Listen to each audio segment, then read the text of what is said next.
আমি আজকে এখানে আমার এই পোশাকের সাথে একটি প্যালেস্টাইনের স্কার্ফ পরে এসেছি এবং এই স্কার্ফটার একটা ভ্যালু আছে, কারণ প্যালেস্টাইনের এখন যেই অবস্থা সেখানে কিন্তু প্রচুর পরিমাণে কারখানা নেই, খুবই সীমিত অবস্থায় মানুষ এখনও এই যে তাদের শিল্প এটা তৈরি করে। আমি আজকে এই স্কার্ফটা পরে এসেছি এটাই বোঝানোর জন্য প্যালেস্টাইনের মানুষ যেমন সংগ্রামী, আপনাদের বাংলাদেশের মেয়ে আমি মেঘনা আলমও এখানে একটা সংগ্রাম করছি কনস্পিরেসির বিরুদ্ধে।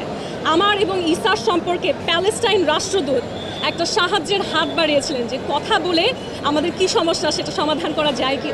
তবে খুবই আফসোসের বিষয়, সমঝোতা হতে হলে দুই পক্ষকে উপস্থিত থাকতে হয়। ইসা সেখানে উপস্থিত থাকেনি, প্যালেস্টাইন রাষ্ট্রদূত এগিয়ে আসার পরেও সে সেখানে থাকেনি, কারণ তার ক্ষমতা সে জাহির করেছে আরও অনেক বেশি। কিন্তু আমি ছিলাম এবং আমি যখন সেখানে তার কাছে আমি যেতেও চাইনি, সত্যি যেটা আমি বলেছি দুই পক্ষ না থাকলে আসলে লাভ নেই এসে। তখন আমাকে প্যালেস্টাইনের রাষ্ট্রদূত বলেন আমার স্ত্রী সন্তানরা ঈদের জন্য বাংলাদেশে আছেন, তারা একজন মিস বাংলাদেশকে দেখতে খুব এক্সাইটেড এবং তাদেরকে আমি অলরেডি বলে ফেলেছি আপনি আসছেন, তো না আসলে আমার জন্য খারাপ দেখায়। তখন আমি যাই, কথা বলি এবং কথা বলার এক সময়ে যেহেতু বাস্তব সত্যিটা হচ্ছে ইসা আমি কি বলবো, আমার একজন ক্লোজ পার্সন ছিলেন।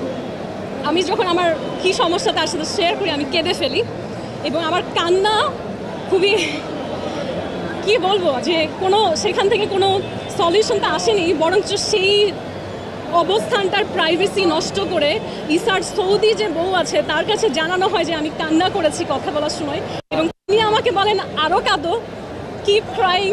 এবং তিনি আমাকে বলেন আমার স্বামী তার বন্ধুদেরকে বলতে লজ্জা পাবে যে তিনি একজন বাংলাদেশি মেয়েকে ভালোবাসে। এবং তিনি আমাকে আমার বেল হওয়ার পরও